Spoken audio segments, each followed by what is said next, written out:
how do you handle it when married friends no longer ask you to do anything?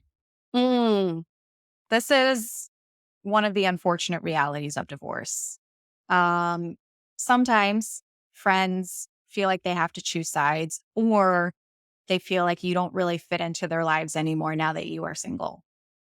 Whether it's because they only want to hang out with married people or they don't want to make you feel uncomfortable, like you're fifth wheeling.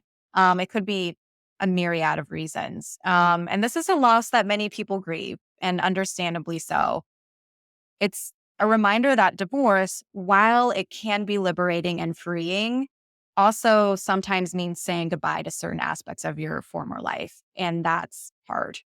So, my first question for this person would be: have you had a conversation with your married friends about this? Do they know how you feel? Perhaps they have no idea, or there's a different explanation, maybe, such as they're just super busy with their own stuff, or they're trying to respect your privacy and are waiting for you to reach out. Or perhaps the friendship has run its course, which is sad, but also part of life. So, regardless, having a conversation will give you clarity so that you can at least move forward down a certain path. And it may also be worth reflecting on the nature of your friendship with these people. So, was it an intimate, connected friendship, or was it more surface level and you hung out because you were all married?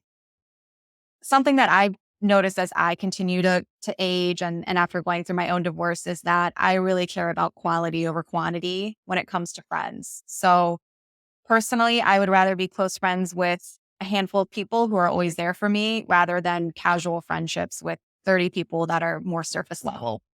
And there's no right or wrong answer here. It's just about getting curious about what is it that's really bothering you about the fact that they're not reaching out? Is it because you really want to spend time with them and you miss them? Or is it because maybe you feel rejected or again grieving the loss of that former lifestyle? That's such a good answer, and I this is a part that I struggled with, I imagine everybody does, is when you get divorced, you kind of expect people to come to you and say, "Oh, let's go grab a beer. How are you doing?"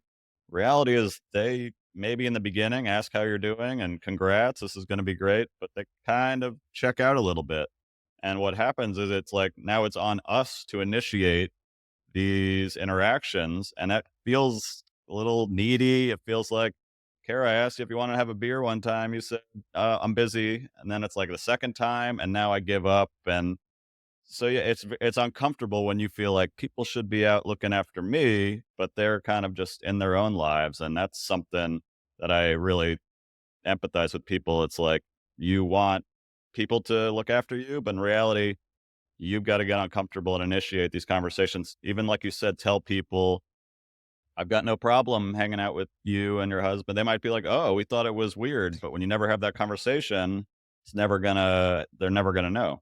Exactly. And, you know, again, it could be a miscommunication or like you said, they just don't know. Or, if they truly have moved on with their lives, that's a hard pill to swallow and it sucks.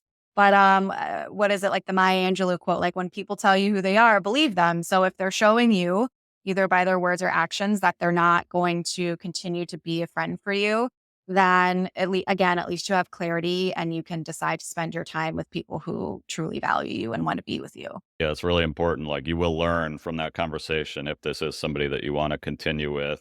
And that's another part I think about. Like when you are divorced, you're dealing with these, when you're dating, you're dealing with rejecting people, you're getting rejected. Also happens with friendships, these kind of micro rejections that can be really draining and it isn't talked about as much because when you're married, you might be on zombie autopilot mode, but well, we're going out with the Johnsons for dinner again. You're not like, oh, they don't wanna go with me, so, I think about that a lot of, like, how many little interactions where you're getting this discomfort and rejection that people don't always talk about that comes with divorce.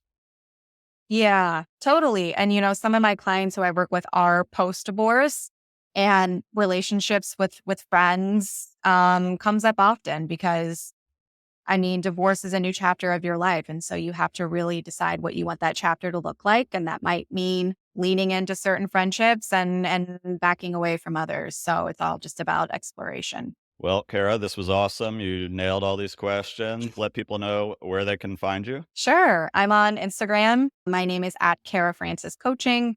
And then my website is karafranciscoaching.com.